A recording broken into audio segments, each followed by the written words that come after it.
Intravenous fluid calculator কেন গুরুত্বপূর্ণ? একটা আইভি ফ্লুইড ক্যালকুলেটর কেন গুরুত্বপূর্ণ? এই জন্য যে বডি যখন কোনো ডক্টর প্রেসক্রাইব করে যায় যে কোনো ফ্লুইড 6 আওয়ারলি চালাতে হবে, 2 আওয়ারলি চালাতে হবে, সেই ফ্লুইডটা যেন 2 আওয়ার্সের মধ্যে শেষ হয়ে যায়, সেজন্য তাদেরকে অ্যাকুরেট একটা ফ্লো রেট জানতে হবে। এই জন্য হচ্ছে তার আগে কী করতে হবে, আমাদের ড্রপ ফ্যাক্টরটা জানতে হবে। ড্রপ ফ্যাক্টরটা কী বলতো? ড্রপ ফ্যাক্টরটা হচ্ছে যে 1 ml ফ্লুইডের মধ্যে কতটা ড্রপ হচ্ছে, সেটা হচ্ছে ড্রপ ফ্যাক্টর। এটা তোদেরকে কিছু করতে হবে না, এটা হচ্ছে যে আইভি সেট যেখানে থাকে না, সেখানে ক্লিয়ারলি মেনশন করা থাকে যে 1 ml ফ্লুইডের মধ্যে কত ড্রপ হচ্ছে, সেটা হচ্ছে এটা কি ক্লিয়ারলি মেনশন থাকে। এখানে তোদের কিছু করার নেই। যেহেতু ড্রপ ফ্যাক্টর কিন্তু দুভাগে, একটা হচ্ছে মাইক্রো, একটা হচ্ছে ম্যাক্রো। মাইক্রো মানে জানিস তো ছোট, মাইক্রো মানে হচ্ছে ছোট।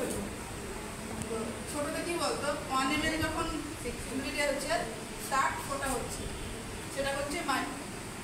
এটা তোদের কিছু করার নেই, আবার বলছি, সেটা তোদের হচ্ছে স্পেসিফিকভাবে দেওয়াই থাকবে, আইভি সেট হিসেবে সেখানে দেওয়াই থাকবে। ম্যাক্রো মানে হচ্ছে বড়, এটা হচ্ছে অ্যাডাল্টের ক্ষেত্রে বেশি ইউজ করা হয়, এটা অ্যাডাল্টের ক্ষেত্রে ইউজ করা হয়, এটা হচ্ছে চিলড্রেনের ক্ষেত্রে হয়, বাচ্চাদের ক্ষেত্রে। এখানে অ্যাভেলেবেল থাকে, যেমন 1 ml ফ্লুইডের মধ্যে হচ্ছে 10 থেকে 20 ফোঁটা হচ্ছে অ্যাভেলেবেল থাকে। অ্যাভারেজ একটা আমি ধরেছি যে 15 ফোঁটা যায় 1 ml।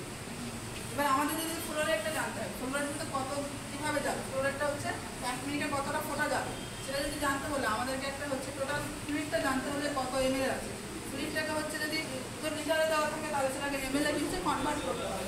দেন ড্রপ ফ্যাক্টর, ড্রপ ফ্যাক্টরটা কী হলো, 1 ml এ কতটা ফ্লুইড আছে সেটা হচ্ছে ড্রপ ফ্যাক্টর। তাহলে ড্রপ ফ্যাক্টরটা তোর কিছু করতে হবে না, ওখানে ক্লিয়ারলি মেনশন করা থাকবে ড্রপ ফ্যাক্টরটা দিবি। দেন হচ্ছে টাইম, একটু টাইমটা কী হচ্ছে, যখন কনভাই দেওয়া থাকবে 6 আওয়ারলি, 2 আওয়ারলি, 4 আওয়ারলি দেওয়া ক্ষেত্রে থাকবে, তখন সেটাকে হচ্ছে মিনিটে কনভার্ট করতে হবে। তাহলে আমরা কী বলতো ফ্লো রেটটা পেয়ে যাবো। এখানে যেমন একটা উদাহরণ দিয়েছি যে প্রেসক্রাইব হচ্ছে ডক্টর RL 500 ml, তাহলে আমরা কীটা পাচ্ছি, ফ্লো রেট যদি বার করি,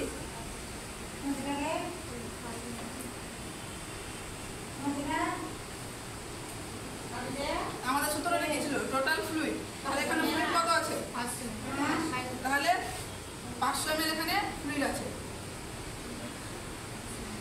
ড্রপ ফ্যাক্টর, তারপরে কি ছিল ড্রপ ফ্যাক্টর, ড্রপ ফ্যাক্টর কত ছিল, এখানে কত দেওয়া আছে 15।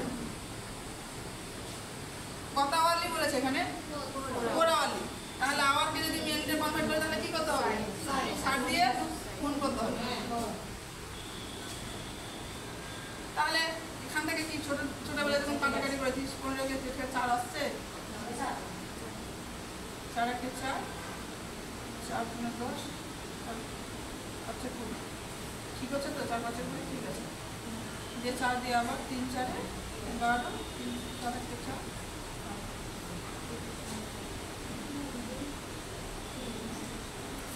তাহলে এখানে কত যাচ্ছে বলতো ফ্লো রেটটা, আমরা 1 মিনিটে হচ্ছে কত দেবো,